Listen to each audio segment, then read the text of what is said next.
sa pagkakataon na ito na kami po ay hinugpong mo bilang mga hindi lang po magkakaibigan, magkakapitbahay, kundi Panginoon, magpapamilya, Panginoon Diyos, na kung saan ay nagpapasalamat kami sa mga pamilya po namin sa Maynila, na kung saan sila po yung person, Panginoon. Dahilan, kaya po kami nagkatipon-tipon ngayon dahil nga sa hindi lang po selebrasyon ng iyong karawan, Panginoon, kundi selebrasyon din ng karawan ng mga pamilya po namin na nagdaraos ng kanilang mga karawan sa December na ito, Panginoon. Salamat po sa napakagandang araw, napakasayang araw. Ganun din po, Ama, sa iyong presensya na kung saan ay hinugpong mo kami. At patuloy po, Ama, na inilin po namin na ibahin mo kami ng isang ng pagmamahalan, pagkakaisa at kapayapaan. Ang ma-enjoy po namin ang selebrasyon na ito na ikaw lang po ang amin pong nararanasan, Panginoon. Lord, tinataas po namin si Roxanne, si Nanay, si Jason, si Ate Beth, si Bustamante. Ganun din po sa akin na yung lingkod, Lord.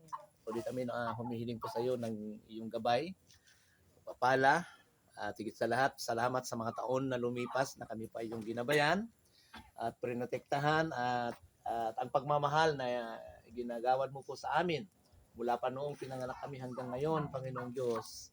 At patuloy, Ama, na humihiling po kami ng marami pang taon para sa amin na taon na puno po ng pagpapala, puno po ng kapayapaan, kagalakan. Ganun din po, Ama, puno po ng taon na puno po ng tagumpay sa bawat bithiin ng bawat isa po sa amin, Panginoong Diyos. Salamat po, Panginoon, at patuloy na bless mo po ang mga panalangin, desire ng mga puso, ng mga pamilya po namin, na nananalangin din po sa amin, ganun din po sa amin na nagdaraos ng karawan, lalong-lalo sa 18th birthday ni Roxanne, Lord. Papunta na po siya sa stage na siya po ay dalagang-dalaga na.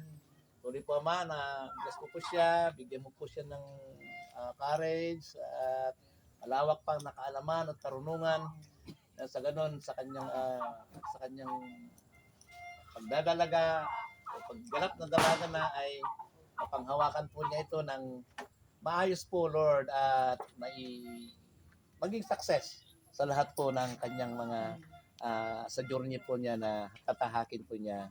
Salamat po, dami naming panalangin, pero alam po namin, Lord, alam mo po ang lahat ng mga panalangin na ito, Panginoong Diyos, dahil ikaw ang Diyos na makapangyarihan, mabuti, mapagmahal at mayamang Diyos. Pagpalain mo po ang bawat isa po sa amin, Panginoon, ng maging pagpapala po kami sa mga kaibigan po namin, sa mga pamilya po namin, sa lugar na kung saan mo kami dadalhin, at ganun din higit sa lahat sa iyo naming Panginoon.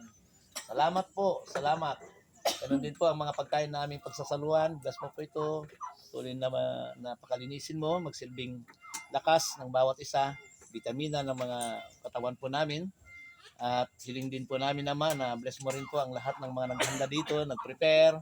Lord, mga kamay na ginamit mo para magkaroon po ng okasyon na ito, Panginoong Diyos. Ganun din po sa mga yung resources po ng okasyon po na ito, Panginoon. Pagpalay mo po siya ng marami pa siyang magamit pa siya na pagpapala po sa hindi lang sa ngayon kundi sa marami pang taon na darating sa aming mga pamilya.